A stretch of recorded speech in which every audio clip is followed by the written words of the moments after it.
Welcome to the Radiate Wellness Podcast. I'm your host, Christy Clemens Hoffman. Each week we will discuss tools, tips, and ways to radiate your best life ever, interviewing practitioners, authors, and luminaries to help you on your path. Wellness, joy, peace, abundance. What do you want to radiate?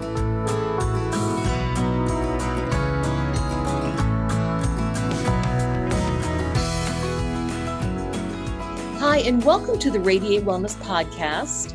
I'm here to radiate harmony with my guest, Tracy Brown, who is a wonderful speaker. She writes about inclusion. She writes about harmony, about diversity, and about spirituality, all of the things that I really love.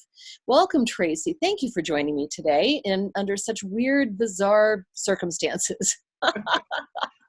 I am delighted to hang out with you and absolutely radiating harmony in our tumultuous times. But all the time, all of life, it's just one condition to the next condition or circumstance to the next one. So I'm not sure I'm buying into this being any more chaotic of a time than any other time.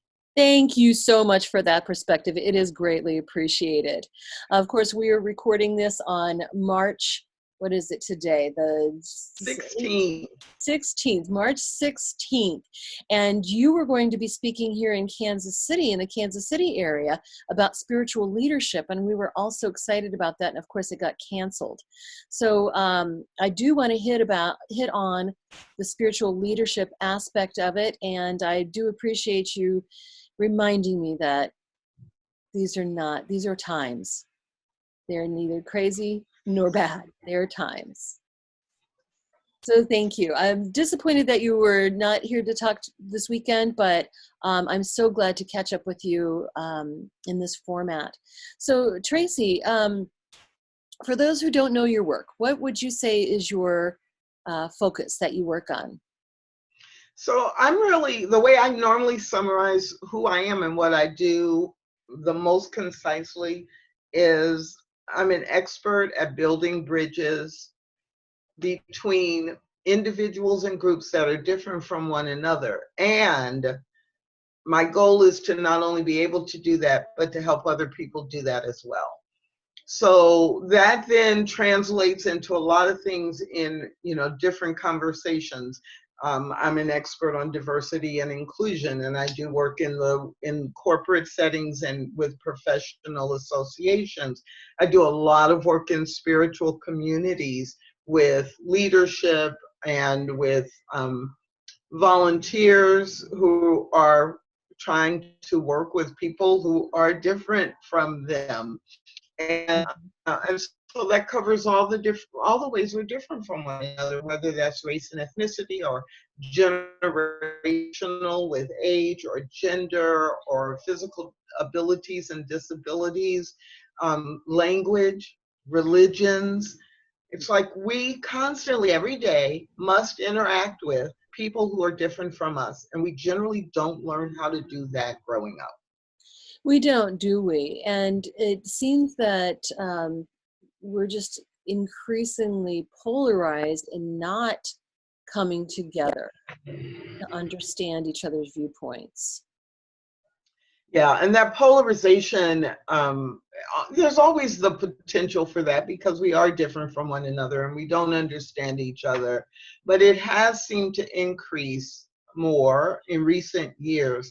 And I think that's one of the reasons I like the idea of harmony, because people misunderstand it. A lot of times people interpret harmony as just go along to get along or make everybody feel good. But when you look at harmony from a spiritual perspective, especially, it is really about understanding and then following through in the way we live, but understanding that everything is different by design. And harmony happens when all of those differences work together, not go away, or we don't pretend they're different. So harmony, easy, outside of the spiritual perspective, Think Mm-hmm. about how important it is to have harmony with an orchestra or a band or a choir. We don't want, if it's a choir, we don't want the sopranos and the altos and the tenors and the bass to all be the same. Right. We work so that the uniqueness of each one of those voices works together to then result in a song or a performance that everyone's going, oh my God, that was so good. So harmony is not about everybody just getting along and staying separate. Right. It's about engaging in an authentic way, representing that which is unique about you Mm-hmm. with others to get some common goal accomplished. I love that. Yeah, the common goal is what we're all concerned with right now during, I've been calling this an enforced personal retrograde. So, a period of time when we're all being required to go inside, and not just inside four walls, but inside ourselves. And I feel like even more now, more than ever, we are needing to look at harmony, needing to look at inclusion, needing to look at supporting each other and getting along. And I, is that what your spiritual leadership course is about? So the spiritual leadership work that I do is generally one to remind people who are leaders in spiritual communities that really diversity is a divine design. Like, it's not a mistake. And how are they going to be leaders in an environment where their existing population, a congregation, or community they're serving, maybe it already has diversity, then community to be more effective in a world where there is a lot of visible and invisible diversity. So it really focuses a lot on leadership, but brings in the element that everybody's not just like you as a Mhm. leader. So, how do you notice, accommodate, and prepare everyone who's volunteering or working in your spiritual community to be ready for and to actually be excited about the fact that there's so many different kinds of people? Oh, that's an excellent point. Now, something you said, Tracy, made me kind of go, huh? Um, you talked about visible and invisible diversity. Yes. Talk Yeah. to me about that. Yeah, well, so often when people even hear the word diversity, they immediately assume you're talking about race. Right. Something that's Diversity visible. is all the ways that we are different from one another. And you could have a, a room full of people, a business full of people who are all the same race and the same gender, and you would still have diversity because they'd be different age groups. They may have grown up in different places. They may speak different languages. They have different educational levels, et cetera, et cetera, et cetera. Right. So some of what we think we know by looking at someone Hmm. can often be incorrect, because even with race and ethnicity, you can't always assume based on what you see. But the visible, someone's height, their skin color, if they are or are not using an assistive device, a walker, a cane, a wheelchair, you can see some things. But so much of who we are and what's important to us is reflected by our cultural beliefs, and you can't see that. You can't see the norms that make me unique because I live in Texas and I've been exposed to things a certain way. And if you didn't know that I was from Texas, you really wouldn't have a clue. Or you can't see someone who um, has a medical disability. Maybe they have a chronic illness, diabetes, or maybe they have had 4 heart attacks and they have stents and pacemakers in their body. And because of that, it affects how they engage. You can't see that someone is not able to hear, Right. and you can't see that they may be wearing contact lenses. There's so much about diversity that you cannot see. It's not visible. Very good. That just speaks to me of mindfulness and empathy. Ah, how great is that? And there is a direct link. Right, of course. Being able to understand another person's point of view, another person's background, another person's experience. Not only Yeah. to see it, but to understand it. Yeah, and so when we talk about bringing in all of what we know, and I love that connect, mindfulness and empathy. So mindfulness, really being attentive to what I am doing and what I am saying from a conscious place or from beginner's mind.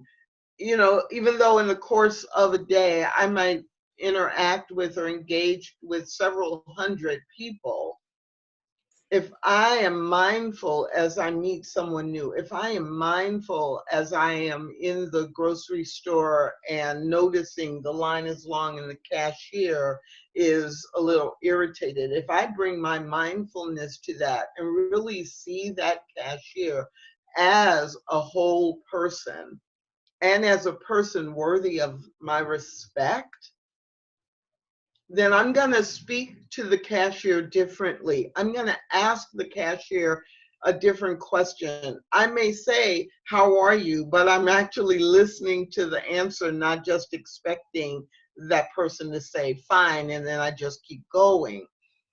If I'm empathetic, then I'm more likely to be kind and less judgmental. And those are things that help us to create harmony in our engagements with other people, not to just kind of ignore them or make it easy, but Mm-hmm. to create true harmony where I show up as a whole person and I look for the wholeness in the person I'm engaging with or the group I'm with. Oh, I love that, the wholeness aspect of it. Yeah, so many times we get described as our label. It's like that's um, that 20 something, that's that hipster, that's that whatever it is. We get by the label rather than the whole being. And no, that's wonderful. Yeah, I'm looking at your website now, and you've got all these wonderful programs that you have, from bias to bridges. Um, Commit, create, collaborate, intentionally inclusive. This one strikes me. What is mine to do? What can you tell me about that? So after well, let me back up even before 2015. Um, what is mine to do is a question I used to ask myself all the time, like 25, 30 years ago even. I would ask myself, what's mine to do about this? How should I be engaged? Or how do I bring something positive to this situation? And I didn't even realize how much I used it until recently, when I was going back over some things and found some things I had written, 20 years ago. But in 2015, after the 9 Black members of the church in Charleston, South Carolina, were murdered, that question came up a lot. People were asking me for advice. Well, what can I do? Or I want to change this, but I'm not a politician. What can I do? Or I don't, what can I do in my community? I'm so frustrated, or we're so afraid. And I was getting that question so much that one of the outcomes of that was a Facebook group that's still active today. And the Facebook group asks that question specifically about race-based hatred and violence.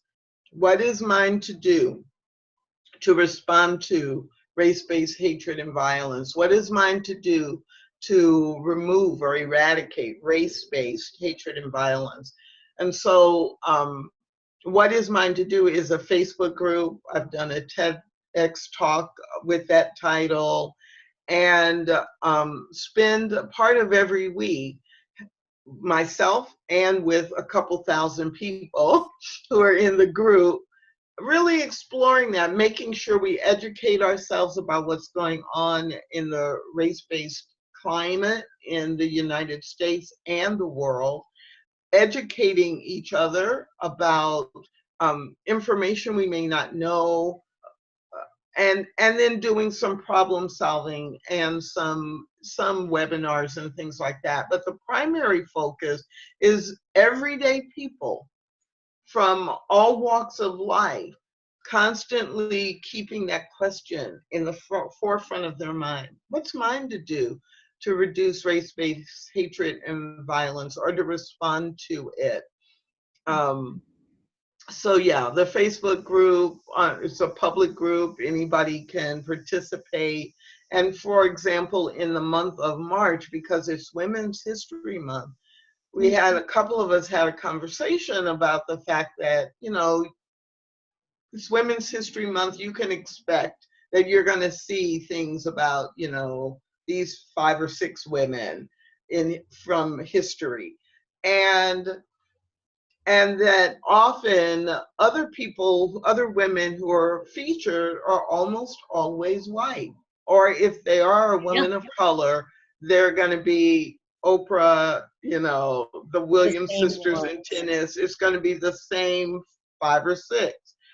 And so on the What Is Mine to Do Facebook group, in the month of March, every day there's a post about women of color who are either making history today or who contributed historically in the past to improving life for all people, not just women. Oh, I love that. That's wonderful. You know, just recently I was telling you that I had Trey Venerable on the podcast, and I'm not sure when that episode is coming out, but who had written a series of children's books about inclusion and representation is actually what it was, representation of Black cowboys and women also who were known as cowboys. It's just very important to know the rich history and the rich culture that we all share. So I think that's very important. It's not. Yeah, and it's important for everyone. So it's important for women to have role models and to see that there are women who have excelled in all fields and all walks of life. Right. And so it's that, but it's also important for men to know that there are women who have excelled in all walks of life and be able to know who they are. You know, in my spiritual community, and I'm a active leader in Centers for Spiritual Living, and you know, in every denomination, I grew up Baptist. I'm really been exposed to Buddhist communities, meditation communities, unity churches and communities.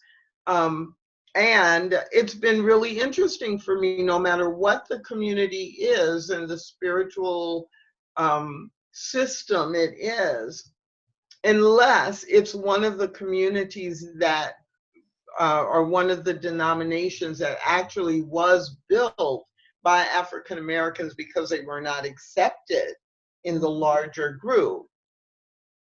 If you put those aside, then when you get into the quote unquote mainstream denominations or the main part of these other denominations, you hardly ever see that there was someone African American or Hispanic or Asian American who was around and involved and was a leader.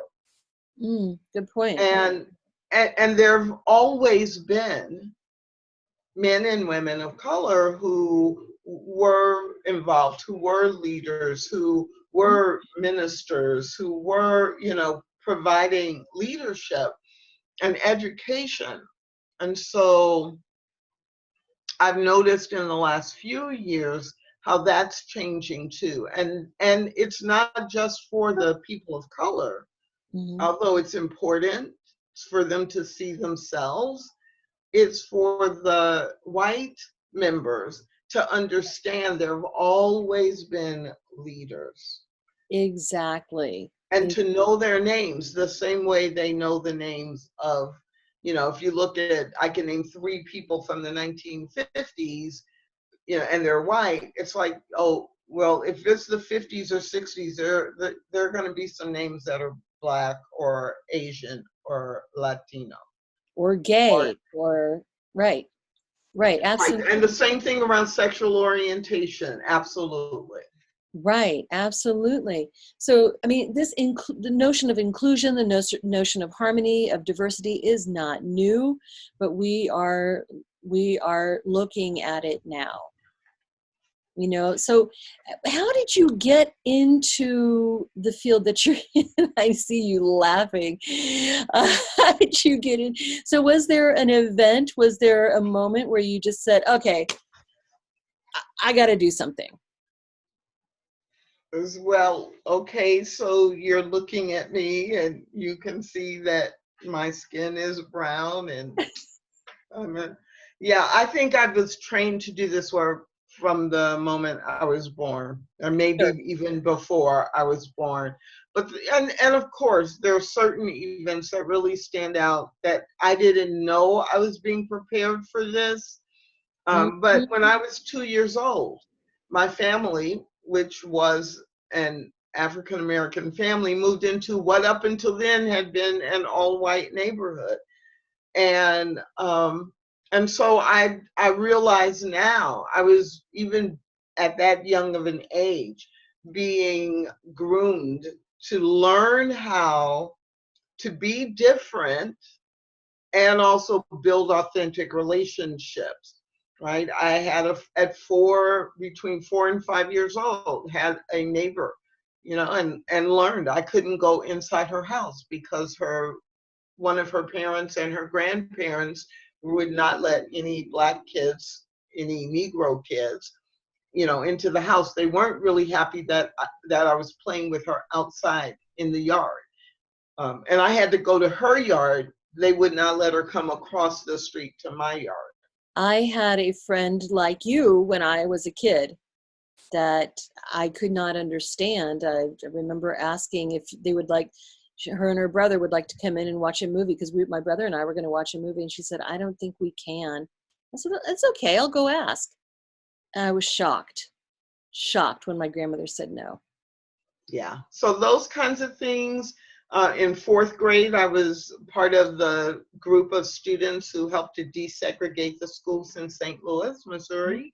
Wonderful. And so a whole year of being bused, pulling up to a school and having adults, your fourth grade, and having adults line the street with picket signs and yelling names and using racial slurs directed toward of you as a fourth grader, Wow. that. But seeing by the end of the year, that's September, right? By May and June, those crowds not being there, and having gotten to the point in the school where not during class time but during recess, there were some few white kids who would play with some of the Black kids, and seeing that change and relationships being built. So at a very young age, that preparation was there. um, but yeah, I mean, all through my life, choosing to study Russian because I thought I might want to be an interpreter for the US government, or going to camps where, there was a racial mix and a sexual orientation mix and all of that. And then in my early work career, working in predominantly male environments, being a woman and learning to navigate that, or being an executive in a healthcare environment. And I'm the only person on the executive team who didn't start their career as a nurse or, Mm. training as a doctor, or having worked for 10 years earlier in healthcare and being different. So I think that so much in my life reminded me that being different. Fern Lebo has a great quote.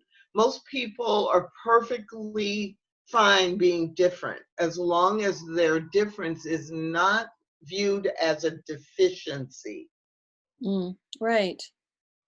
And so it's like, oh no, people who are different from one another can work together. People who are different and have different backgrounds all bring something unique, that if you had all these different ingredients and you stirred them up in a bowl and then you baked something or created a meal out of that, you want the diversity.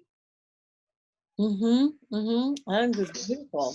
Yeah, so that's kind of I've had just so many life experiences that have taught me over and over and over again that if you could use the diversity for good, if you could get everyone to understand that that diversity is helping everyone be better or get to the goal faster or serve your customers better, Yeah. then making it work, it takes skill, Mm-hmm. it takes commitment, it takes building relationships, and it's all worth it.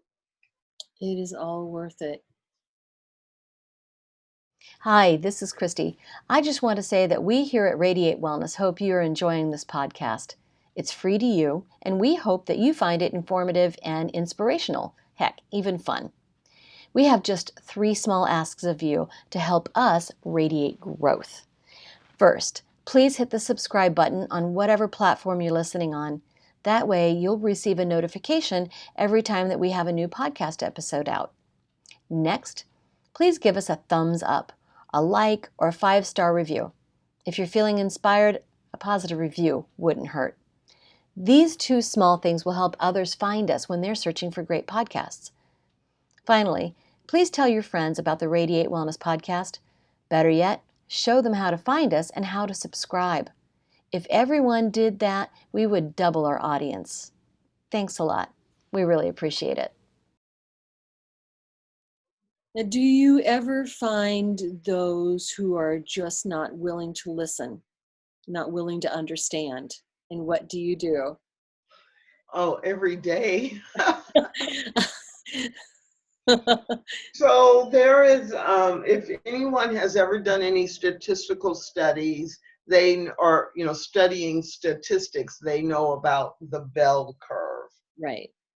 And when you're talking about implementing any kind of change, the bell curve actually applies. And there is a specific study that was done about implementing diversity and inclusion in organizations. And that bell curve pretty much is more specific, but it mirrored the pattern. So out here on the outline edge, right, Mm-hmm. edges, most people are here in the middle where the curve is high. But out on the edges, you're going to always have 13 to 20% who they're not going to change, or they're going to fight change very aggressively. The change feels too risky for them or too threatening for them. And on the other side, you're going to have, anywhere from, again, 8 to 20, 23% who are the innovators and the champions and the ones who are like, they're loving this and they're way out ahead of everybody else. So I work really hard to not focus my attention or design anything that I'm doing around the 8 to 20% who are comfortable where they are or will aggressively fight. So yeah, there will be people in any workshop, not every workshop, because most of the time people are signing up. They want to. But if Right. I'm working in a corporation, or if I go speak, I recently spoke at a convention, about 2,000 people, and there were some people they were there for the convention, and they did not like what I was talking about in my keynote speech at all. Luckily, I was able to talk to a couple of them, and I was just curious, and because they thought I was trying to change their mind. And I remember saying to them, I'm not going to change your mind. That's not my mission. I hope that something I said got your attention and that maybe you'll think about it, but not so that you can think just like me. I don't know what's going to work for you in your world with the people you work with or you serve. Mm-hmm. But for many people who are here at this convention, they work in an environment that's multicultural, multi-ethnic, and multi-generational. And my goal was to give them some tips and some tools that they could apply when they get back to their workplace so they can be more effective. And if you don't need those tips and tools, they're not for you. Mm-hmm. So I generally am not fighting. My tagline that actually a client wrote in some feedback, and I just started using it, is, I strive to change the conversation Mm-hmm. about this concept of harmony. Change it from being political or personality based Mm-hmm. to a conversation and a skill building experience around results that we want to achieve together and the relationships that we want to have in the world or in our community or in our workplace. And when we focus on that, then we find not just common ground where we agree, we find that we can have curiosity about where we disagree and see if there's something we can learn from it. I think that's wonderful. Good. Thank you for breaking that down for me. I know in this increasingly polarized climate that we're in, that it is very difficult to even listen, very difficult to even open your ears, much less your eyes. So thank you for breaking that down. If one good thing comes out of the crisis that we're in now, it's that perhaps those barriers come down and we crave listening to each other. So we can hope, right? Well, I'm laughing because, I actually was thinking about this yesterday. For so many people, this sense of this self-isolation, Right. and this needing to stay in your home, or when you go out, making sure that there's space. So yesterday I was thinking, what's going to happen is after a few weeks of this, people are going to be so hungry for interpersonal contact, physical connection. And they're going to be so tired of connecting via the smartphone or the computer that we actually may have an opportunity to cement our connection to each other in a completely different way. How important it is for us to really see each other, really genuinely care about each other, and learn more about each other. Because hopefully in this time of isolation, we will relearn everything that we have forgotten about ourselves. Yeah, absolutely. That's what Spirit keeps telling me, is that, there's the four walls that we can isolate in, and then there's ourselves, and we can stay in the four walls and we can go inside. When we're going inside, really go inside. That's what Spirit keeps telling me. So that's a valuable message. And speaking of which, how's this for a segue? When we're going inside, you have some books that we can look at. So let's talk about your books. That's an interesting segue. Right. We're going to be inside and reading anyway, right? Yeah, actually, that is true.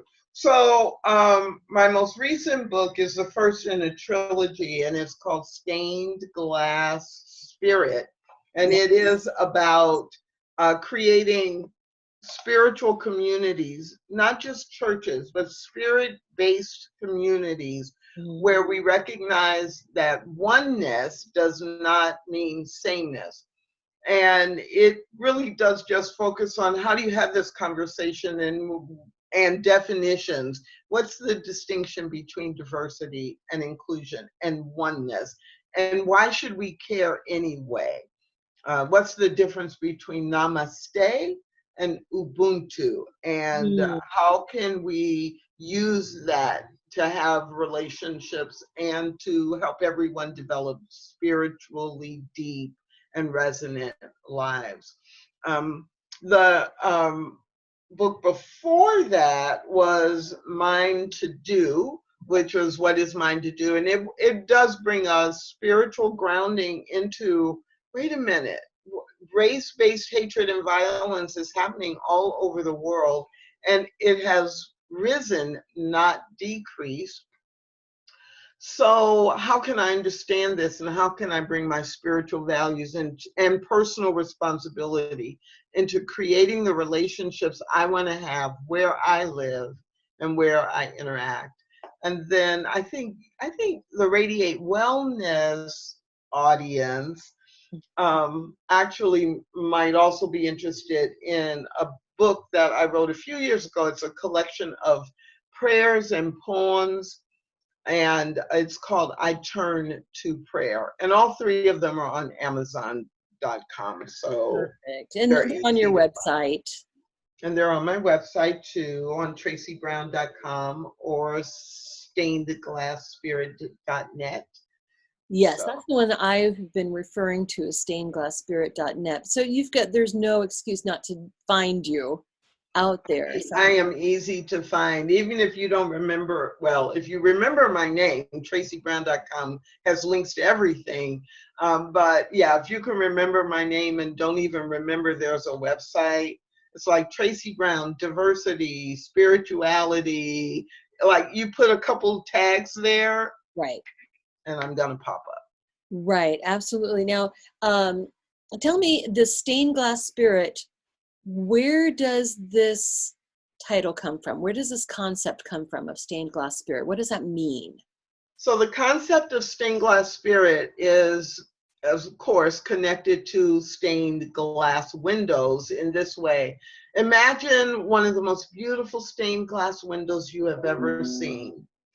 And when you think about it and you imagine it and you visualize it in your mind, you notice that every little piece of that window is a different color, size, shape, texture.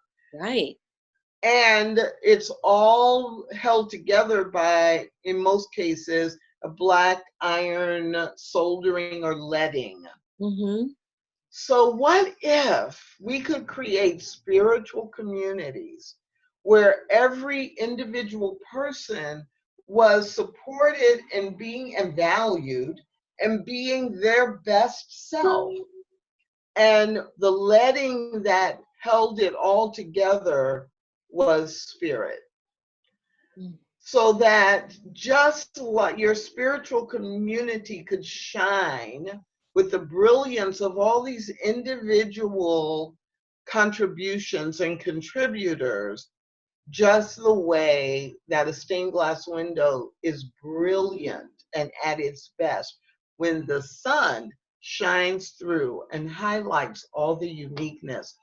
So taking the awe that we see when we have this amazing stained glass treatment or window and applying it to our spiritual communities, it's like that's what we want to create. And actually, I get a sense that that's what you've created with Radiate Wellness. Absolutely. Right? There's so many different practitioners, and there's so many different topics, but it comes together so that we, as we explore the site, right, our own wellness begins to radiate because we're making choices, we're getting information, we're asking questions, and we're sharing the best of who we are.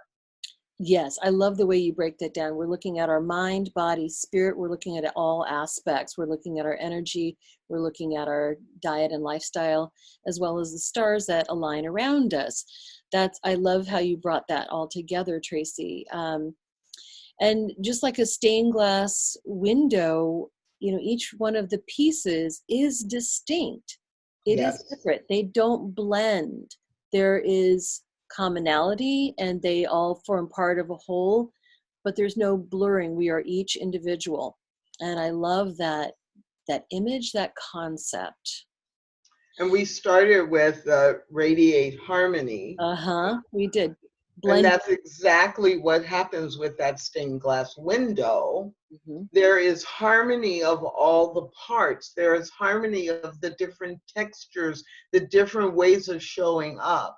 And they didn't all blend together. Mm-mm. And, the red pieces didn't say, oh, you're blue pieces. I don't want to have anything to do with you. Well, I'll play nice. Okay. Whoever's building the window, you can have some blue pieces over there, but don't put them next to me. I mean, right? I mean, how silly is that? Right. But we began with the analogy of a choir, and I loved that because all of the different voices, you have to have them to have rich harmony and Yes. radiate that harmony. You cannot, in a good choir, in a skillfully blended choir, you cannot pick out one person's voice from another person's voice. And in the stained glass, you cannot have the rich, full picture of the allegory or the image without each individual piece. Yes. We get each other. I love when that happens. Is there anything else that you feel you would like to share with our listeners? Something we may have skipped over or left out? Anything? Yeah, actually, there is one thing that I always try to remember to talk about real briefly, no matter what I'm doing.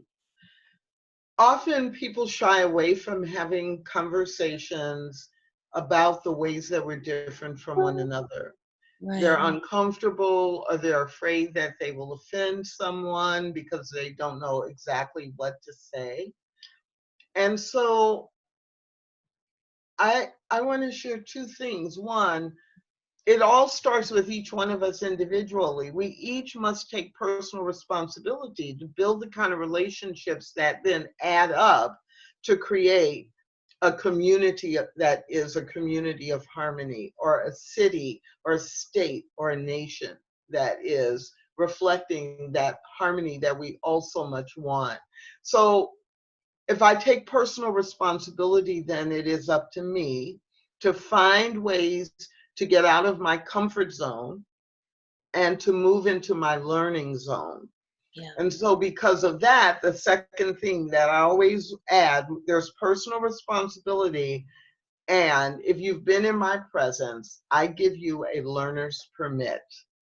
When you started driving a car, you'd been riding in cars for at least 15 years. You watched everybody drive. You read the little booklet, and you knew what you were doing. And you got your learner's permit. And then you started actually driving, and you realize how complex it was. You got to look in the mirror, you got to look in the side mirror, you got to look ahead so you don't run into anybody. And heaven forbid you were learning on a manual transmission and you had to learn, right, the accelerator and the clutch. There's all the little details, and you thought you knew, but you didn't. Mm-hmm. But after you'd been driving 10 years, you were pretty much on automatic and would know when to be more cautious.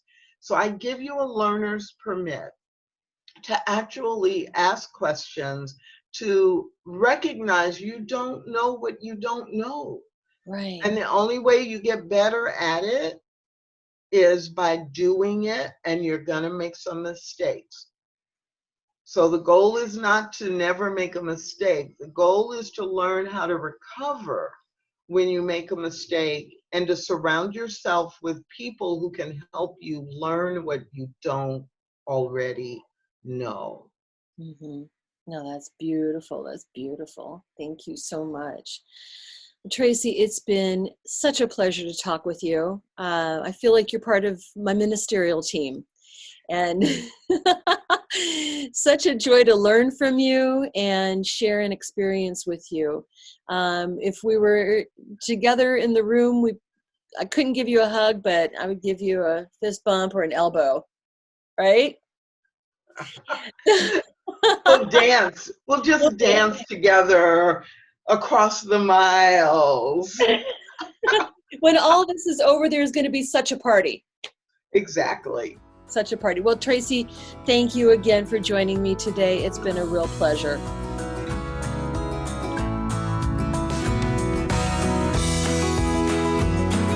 Radiate Wellness is a community of holistic and alternative healers and consultants based in the Kansas City area, dedicated to helping you create spiritual, energetic, and physical well-being.